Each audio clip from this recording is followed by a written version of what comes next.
상대에게 연락을 보냈을 때, 나의 연락이 무시당했을 때, 반응이 나쁘지 않게 왔을 때, 심지어 화를 냈을 때도 이때 어떻게 해야 되는지 모르시겠다고요? 제가 지금 알려드릴게요. 안녕하세요. 연애자격 플랜상담사 기훈쌤입니다. 날씨가 이렇게 좋은데 마음 한구석이 허전하고 답답한 분들 많이 계시죠? 저도 얼마 전 되게 오랜만에 연락 온 친구의 이야기를 들었어요. 몇 주 전에 사랑하는 사람과 헤어졌지만 마음 한켠에서 계속 생각이 난다고 하더라고요. 결국 용기를 내서 전 애인에게 연락 한번 해봤는데 그 답장을 기다리는 시간이 얼마나 초조하고 불안한지 모르겠다 라고 말해주더라고요. 제가 이 이야기를 듣고 여러분들 중에서도 이런 마음을 가지신 분들이 많겠구나 라는 생각이 좀 들더라고요. 헤어진 사람에게 연락을 한다는 거 결코 쉬운 일이 아니죠. 그 사람의 반응이 어떨지, 이 반응에 연락이 다시 올지, 이런 여러 가지 생각들로 머릿속이 복잡해지니까요. 그래서 오늘은 전 애인에게 연락했을 때 그 사람의 심리와 그리고 어떻게 대처해야 되는지에 대해서 알려드릴게요. 끝까지 보시면 제 외에 꼭 도움이 되실 거예요. 만약 이 영상을 보시고 더욱더 자세한 도움이 필요하다면 아래 고정 댓글에 있는 링크 통해서 상담 꼭 신청해주세요. 첫 번째, 읽씹과 안 읽씹. 선생님, 차단은 안 했는데 읽지를 않아요. 이거 사실 간단하거든요. 읽는 것 자체가 스트레스일 수도 있고, 또는 읽고 나서 스트레스를 받을까봐 헤어지고 나서 보내는 연락이 뻔하니까 라고 생각하거든요. 그리고 또 읽으면 티도 나잖아요. 이걸 읽고 답을 하지 않으면 다시 한번 톡이 오거나 어쩌면 전화가 들어올 텐데, 이런 상황이 그려지는 것 자체가 싫은 거죠. 그런데 이렇게 스트레스를 받는다고 해서 꼭 부정적인 것만은 아니거든요. 결국 스트레스를 받는다는 건 에너지 소모가 많이 된다는 뜻이에요. 아직도 우리 관계에 대해서 에너지를 소모하고 있다는 뜻이죠. 만약에 진짜 아무런 마음이 없다면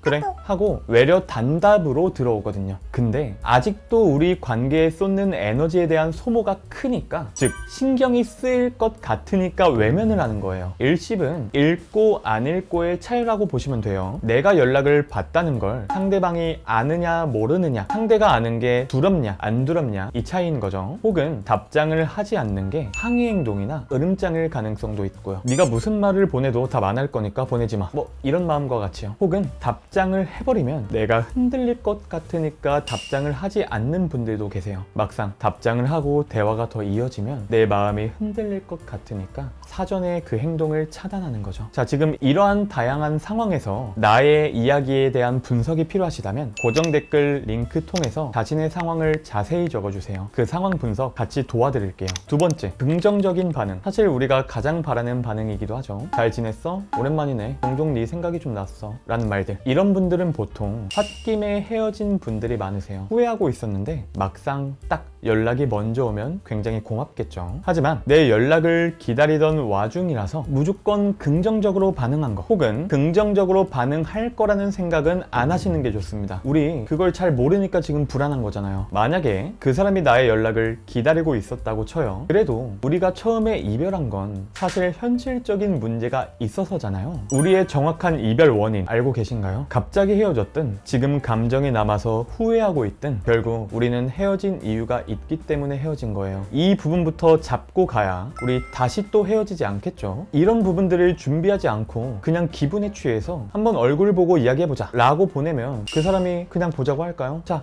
좋아요. 얼굴도 정말 봤다고 쳐요. 근데 문제는 가서 어떤 말 하실 거예요? 정작 만나서 해야 될 말도 하지 못하고 버벅거리면 이게 더 문제가 된다는 거죠. 우리 겨우 만난 건데 어영부영 끝나면 너무 속상하잖아요. 해야 할 말은 무엇인지, 이별의 원인은 무엇인지 무조건 우리의 상황을 분석하고 가셔야 됩니다. 아셨죠? 마지막 세 번째, 부정적인 반응. 연락을 더 이상 하지 말라는 단호한 반응도 있고 정말 욕까지 들은 내담자 분들도 계세요. 이게 재회를 바라는 분들의 가장 힘든 상대방의 반응들이에요. 저희를 찾아오시는 분들은 이미 연락을 했다가 이런 반응을 듣고 선생님 저 이제 재회 못하나요? 하고 걱정하시는 분들이 많아요. 이런 상황 힘들긴 해도 재회 상담사가 봤을 땐 최악은 아니에요. 왜냐면 나에게 아직 쓸 에너지가 남아있고 지금 그걸 나한테 쓰고 있는 거거든요. 제가 맨 처음 말씀드린 일십 그리고 안 일십, 이건 에너지 소모를 더 이상 하기 싫거나 소모할 에너지가 더 이상 없는 경우이긴 한데 지금은 이 에너지를 우리에게 쓰고 있다는 거예요. 상대방의 심리를 이렇게 확인하기에 앞서서 가장 중요한 건 재회 타이밍이에요. 헤어지고 최대한 빠르게, 아무리 늦어도 헤어지고 한 달 이내로는 찾아와 주셔야 가능성을 50% 이상으로 살린 상태에서 시작할 수 있어요. 기억하세요. 우리의 재회 가능성 진단해 보시려면 고정 댓글에 있는 링크 통해서 지금의 상황을 자세히 적어주세요. 자세하게 적어주실수록 정확한 재회 가능성을 말씀드릴 수 있어요.